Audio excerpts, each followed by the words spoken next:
Salut à tous, c'est Nico, j'espère que vous allez bien. Regardez où je suis à l'Accor Hotel Arena.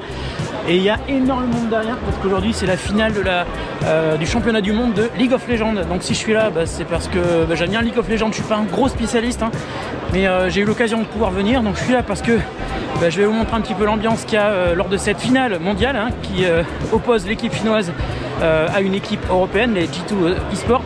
Mais surtout aussi pour ceux qui n'ont pas la chance de pouvoir venir, comme ça vous aurez des images de l'intérieur en plus du stream que vous avez sans doute vu si vous êtes fan de League of Legends. Allez, on y va. League of Legends, sorti en 2009, c'est le roi des MOBA, c'est aussi le jeu le plus représentatif du succès grandissant de la scène e-sport mondiale. Alors le jeu est gratuit, il est donc très accessible même pour ceux qui veulent juste essayer, mais on peut évidemment acheter des contenus supplémentaires, par exemple des armes, des skins ou autres éléments de personnalisation de ses personnages. Comme d'autres dans le e-sport, League of Legends, LoL pour les intimes, draine des revenus importants, que ce soit pour les prize money, les salaires des joueurs, qui sont tous des stars dans le monde entier, mais aussi des sommes non négligeables apportées par les sponsors. Ce dimanche 10 novembre à Paris avait donc lieu la grande finale du championnat du monde de League of Legends à l'Accor Hotel Arena. 10 ans après sa sortie, LoL, c'est 100 millions de joueurs actifs dans le monde. Autant dire que cet événement était très attendu, et particulièrement par les 20 000 chanceux et chanceuses qui avaient pu obtenir une place. Réussir à acheter des places fut d'ailleurs très compliqué pour tous les fans. Elles se sont vendues en moins de 10 minutes, et on pouvait encore ensuite en trouver jusqu'à 3 000 € sur des sites de revente. Regardez-moi cette ambiance, vous avez vu ça, c'est incroyable. Il y a plein de monde, l'Accor Arena est plein, et tout le monde attend le début des compétitions. Assister à la finale, c'était pour nous une première et surtout une grande chance. Merci à Alienware et Oppo qui nous ont permis de venir. Alors chaque année, pour célébrer le mondial, Riot Games, le studio développeur du jeu, produit une chanson. Cette année, elle s'appelait Phoenix, afin de faire monter la pression, l'engouement et galvaniser les joueurs et la foule. Cette même chanson est ensuite chantée en live durant la cérémonie d'ouverture de la finale, et cette année n'a pas fait exception à la règle.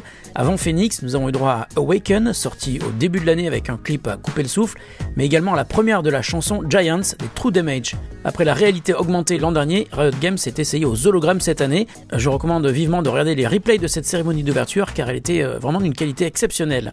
Alors passons maintenant au match. Il opposait l'équipe chinoise FunPlus Phoenix, que l'on appellera les FPX, à l'équipe européenne G2 eSports. Pour ceux qui ne connaissent pas les règles de la rencontre, le match est un BO3, c'est-à-dire que le premier à 3 victoires l'emporte.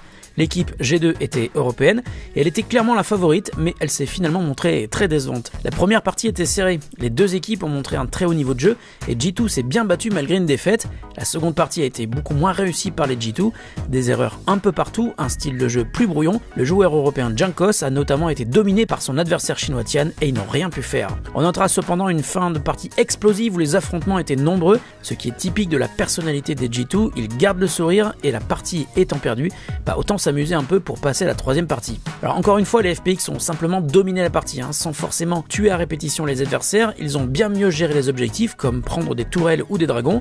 Les G2 n'ont pas baissé les bras, mais ils ont joué sans prendre trop de risques, ce qui n'est pas toujours leur cas. Et la conséquence de tout ça, c'est le fait que les FPX ont concrètement fait exactement ce qu'ils voulaient lors de cette troisième partie. Les G2 n'opposaient souvent peu, voire pas du tout de résistance. Les FPX emportent donc leur troisième partie et soulèvent leur titre de champion du monde avec une supériorité stratégique et la démonstration d'un très haut niveau de jeu. Le joueur LWX, qui a pour la première fois dans l'histoire du jeu réussi à ne jamais mourir dans l'ensemble de la rencontre, a déclaré en interview après le match qu'il ne pensait pas avoir spécialement bien joué, mais plutôt que les G2 ont très largement sous-performé. Il ne faut pas voir ça comme une provocation, mais plutôt un avis général de la part des joueurs.